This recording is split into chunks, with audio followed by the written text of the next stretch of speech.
Hair fall ఎందుకు అవుతుంది, దానికి తీసుకోవాల్సిన జాగ్రత్తలు ఏంటి? ద ఫస్ట్ పాయింట్ వచ్చేటప్పటికి న్యూట్రిషన్ డెఫిషియన్సీ అండి. అంటే ప్రోటీన్ శాతం తక్కువగా తింటున్నా, జింక్ ఎక్కువగా తీసుకోకపోతున్నా, లేకపోతే బయోటిన్ అనే విటమిన్ బాడీలో లేకపోయినా కూడా హెయిర్ ఫాల్ అవుతూ ఉంటుంది. దీన్ని ఎలాగండి మనం రికవర్ చేయడం అని అంటే కనుక, పప్పు దినుసులు ఎక్కువగా తీసుకుంటున్నా, మాంస పదార్థం ఎక్కువగా తీసుకుంటున్నా, అయితే ఎగ్ ఎక్కువగా తింటున్నా కూడా ఖచ్చితంగా బయోటిన్ అనే విటమిన్ బాడీలో రిటైన్ అవుతుంది. జింక్ కూడా, ప్రోటీన్ కూడా ఖచ్చితంగా ఎక్కువగా రిటైన్ అవుతుంది. ఈ మూడు కూడా నేను చెప్పిన 3 వస్తువుల్లో చాలా ఎక్కువగా ఉంటుందన్నమాట. సెకండ్ పాయింట్ ఏంటంటే, ఊరికనే బయోటిన్ టాబ్లెట్స్ వాడడం వల్ల హెయిర్ ఫాల్ ఆగదండి. మనకి రీజన్ ఏంటో తెలియాలి. ఈ ఫస్ట్ రీజన్ అయితేనే బయోటిన్ టాబ్లెట్స్ వాడడం వల్ల హెయిర్ ఫాల్ అవుతుంది.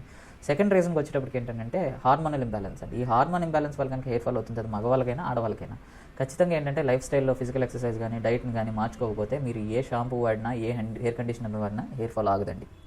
ద థర్డ్ పాయింట్లో హెయిర్ ఫాల్ ఎప్పుడు వస్తుంది అంటే కనుక, మనం వాడుతున్న వాటర్, బాతింగ్కి వాడుకుంటున్న వాటర్లో కనుక హార్డ్నెస్ చాలా ఎక్కువగా ఉన్నా, ఒకవేళ కనుక మీ వాటర్లో టీడీఎస్ ఎక్కువగా ఉండి శుద్ధ కంటెంట్ కనుక బలంగా ఉంది అని అనుకుంటే కనుక ఖచ్చితంగా మనం వాడుతున్న వాటర్ని చెక్ చేయించుకుని డ్రింకింగ్ వాటర్ని అయినా సరే హెయిర్ వాష్కి వాడుకోవాలి.